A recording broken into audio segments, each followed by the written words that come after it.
theists and non-theists. I'm the Atheist Paladin, and today's subject is skepticism. Now, why I label myself an atheist, I actually prefer skeptic, because that's what I really am. My atheism is only secondary, or actually a byproduct of my skepticism. Now, if something came along and gave me the sufficient proof, then I would no longer be an atheist. But yet, I think I always hold to being a skeptic. And I think that's important for everyone. Everyone be a skeptic. Now, there's a lot of misconceptions of what a skeptic is. Some people think that skeptics are people who just don't believe in anything and are just stubborn mules that really don't accept any evidence at all. But that's not skepticism. Just because you hold everything is incredulous and therefore not believable is not alone sufficient for you to be a skeptic.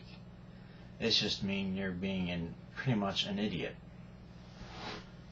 What skepticism is to hold things to a standard of evidence, to not be willing to believe in them until they met a certain burden of proof. And I think this is what skepticism truly is. Now, it's easy to confuse it with, oh no, I just don't believe that.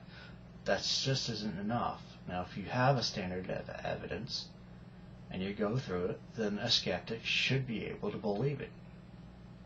If they're saying, well, if you provide me this, this, and this, and you do that and they don't, then they're just being pretty much an asshat. I like these quotes when it comes to skepticism. This one is from Sir Francis Bacon. If a man will begin with certainties, he shall end in doubts. But if he will be content to begin with doubts, he shall end in certainties. This one is from Denis Diderot. I don't know if I said that right. But he says, skepticism is the first step towards truth. And I think these quotes are very important, because if you do not take things, if you take things for granted, you're not really gaining in knowledge. And sometimes, as a result, sometimes you have to maybe challenge the established traditions. And I think the greatest skeptics of any age that we can view is always somebody who challenged what was established and say, why do we do these things? Because this is what I take to heart. Anybody who examines, why they believe what they believe is a wise person. Anybody who just says, well, I was raised in this belief and I'm pretty much okay with it, well, according to Socrates, the unexamined life is not worth living. I rather believe into something not because I was raised in it, because I find it believable. Sounds like a bit of a tautology, but that's the way things I personally believe the way they should be. Because how can you live a satisfying life if you're constantly, basically, there will always be challenges to what you believe. But if you don't have an underlying principle under them, then you're going to be facing constant doubt.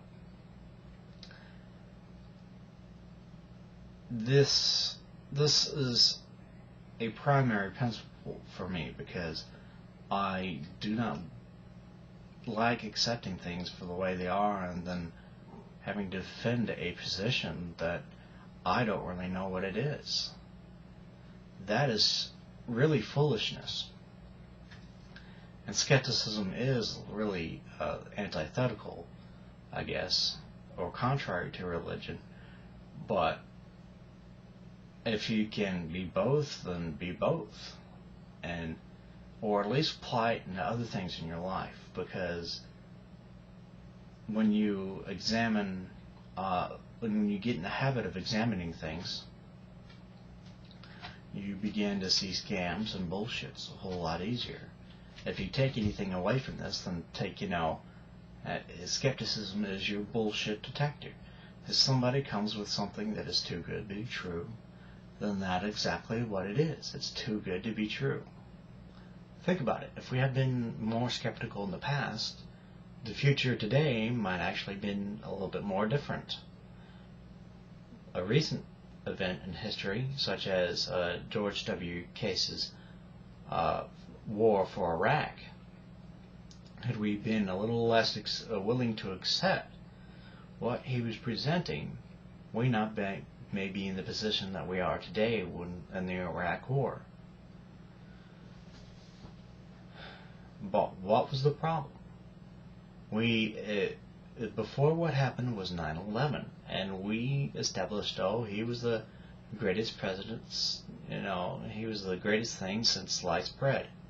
But because we're not willing to, challenge that at the time were probably viewed as a good person, we end up getting into a war and realized of how much his shitbag he was. But if we just took just a little bit more time, in this, we would have saw through the bullshit. So if you take a little bit more time and at least examine things that people present to you, not only you gain a greater understanding of what is being talked about, but you may be able to apply it in other things in your life. You may be able to apply it to when somebody's trying to sell you something. You realize, they're trying to scam you. And it happens too much today.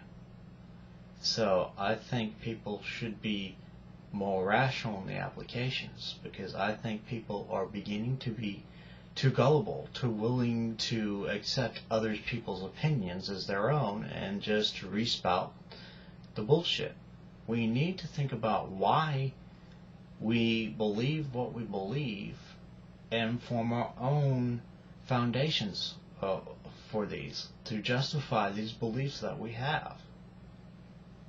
Rather than just, it's in the Bible, or, so-and-so has said so, and no, that's not acceptable. Why do you believe? If, like, a belief such as pro-life, or, capital punishment, or any philosophical or political position that you have, and you can describe it with, with just a few words, then have you really examined your position?